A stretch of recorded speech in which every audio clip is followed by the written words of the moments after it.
Hi, I'm Kelly at Book and Paper Arts, and I am often asked where I get my images. The short version is I get them at flea markets and secondhand bookstores and occasionally a thrift store or something like that. But because of COVID, I have not been to a flea market in over a year. I have hardly been to a bookstore. Here in Wales, they've been closed most of the year.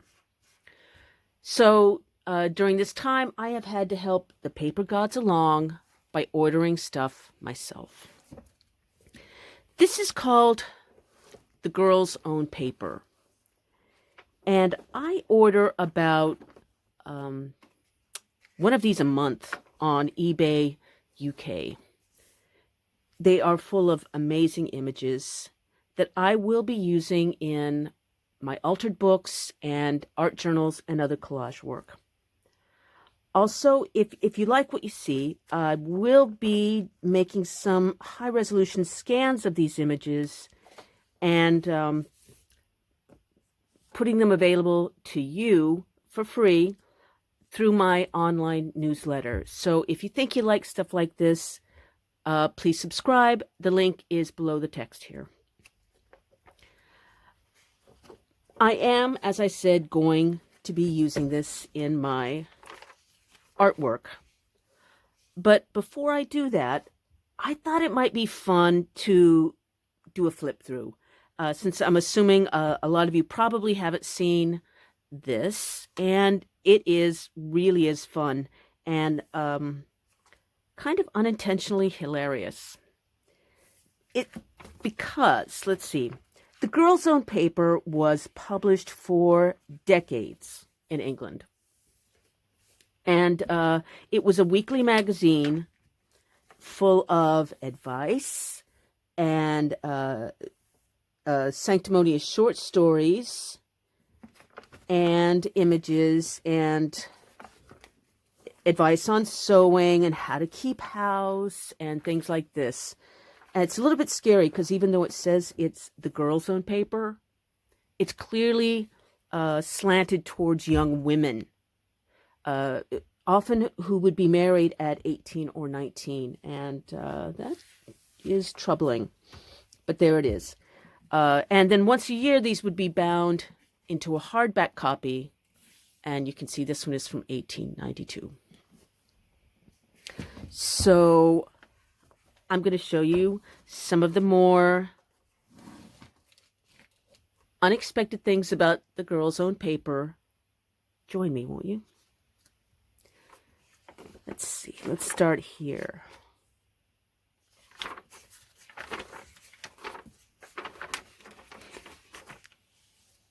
Here we go. This is a lovely image, but it again goes with one of these serialized stories. Lady Beatrix's stepmother. I think we can all relate to that topic. See, useful hints. Useful hints include a cure for freckles and how to make a Scotch fog, which is a kind of a pudding. This story is called The German Empress, Her Girl Life and Present Work.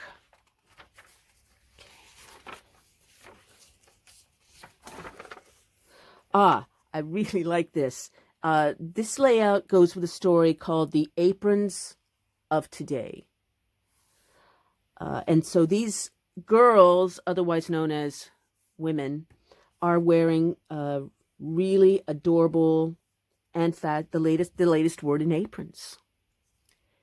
And even though I'm being a little snarky, I do have to say that some of them are kind of cute. And if I wore an apron, I could see that.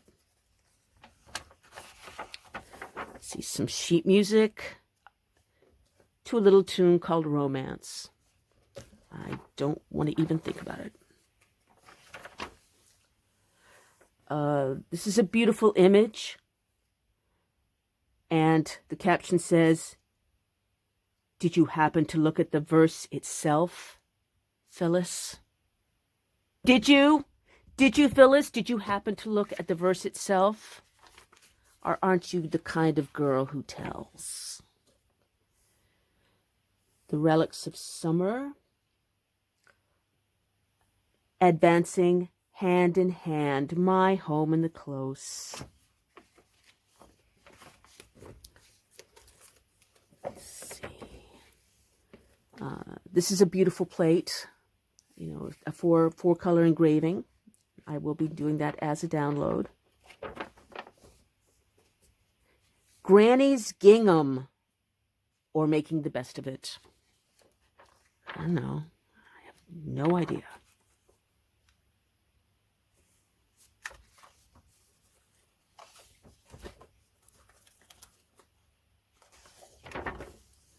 Flower decorations. So it would be a monthly piece on flower decorating. This is actually very, very nice. New employments for girls. New employments for girls. I referred to some branches of needlework as a trade in part 1 of this series. Blah, blah, blah. Amongst the higher departments of the art of the needle, I must draw attention to that of lace mending as one of those somewhat out of the common run of money-making employments, suitable for women, and which, moreover, presents the advantage of supplying occupation from home. Well, that's good to know. Lace mending. Lace mending, ladies.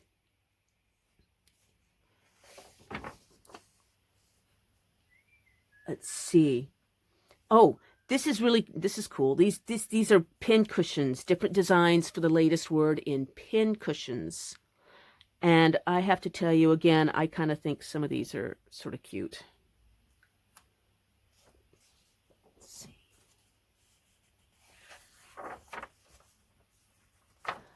Here's some answers to correspondence. Dear Molly dear, with only £90 per annum for 2 people to live upon, you should not pay more than £10 to £12 a year for your rent. Food for 2 people will cost you at the very least £40 in the year, and after the remainder you will have to buy clothes, boots, shoes, coals, lights, washing, and medicine.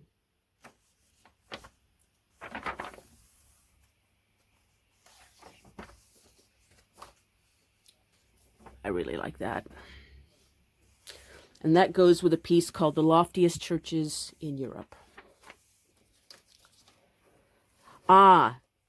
This is charming. It's an article called Cheap Fish.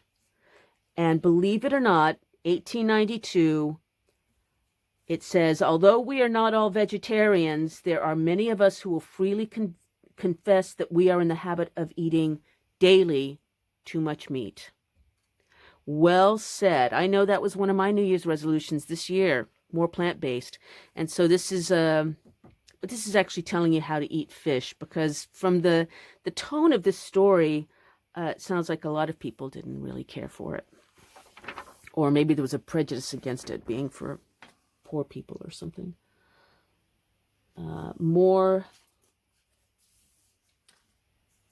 Let's see. Answers to correspondence.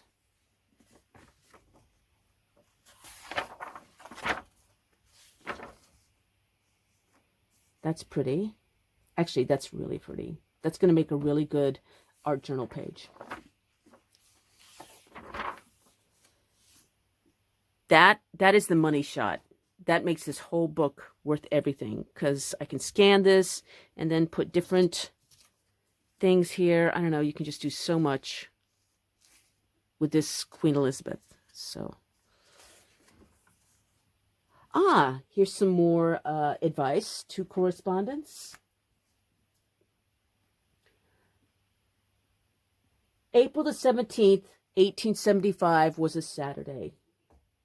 Well, good to know. Dear Topsy R., you will see our answer many times repeated in reference to what the bridegroom has to supply. Of course, he has no business to ask any girl to be his wife if he cannot provide a furnished house for her when he takes her from her parents' house. She needs only to provide her clothing. Okay, got that?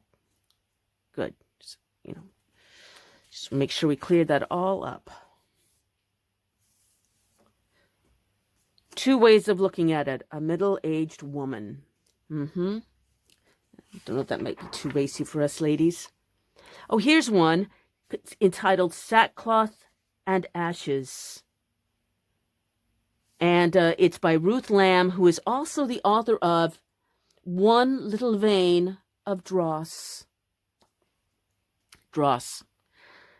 And the caption here has this, the Lady Bountiful saying, "You will not lose your place, Jane," said Susan. Poor Jane. I feel this way all the time. Do you? Caps. Just caps. Caps. And that's beautiful. This goes with a story called The True Story of Betty Wilcox and Her Clock. And the caption says, "May I drink tea again under its shadow." Well said, Betty Wilcox. This one is, again, a lady with her maid, of course. A battle with destiny. Dun, dun, dun. I have a feeling it's... Oh, and she says, "Please be seated," in her most gracious manner. Right. This is an tomb effigy. That's going to definitely be in an art journal. Frocks and Gowns for the Month by the Lady Dressmaker.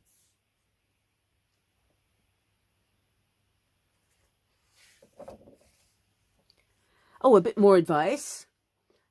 Dear subscriber, oil your head and hair thickly until entirely free. We are surprised that you should ask so disgusting a question to be answered in print, in a refined paper. Go to some nurse and do not write us again until thoroughly clean. You got that, subscriber? How dare you? This is a refined paper. The Squire's Daughter. And more frocks and gowns for the month. As I said, if you enjoy these kinds of images, please subscribe. I would be so grateful. It's my newsletter goes out every other month and has free downloads, lots of book and paper and journal stuff, and the occasional pep talk. So, I would also be grateful if you subscribe to my channel. And if you have any comments, let me know below. Until later, go make something.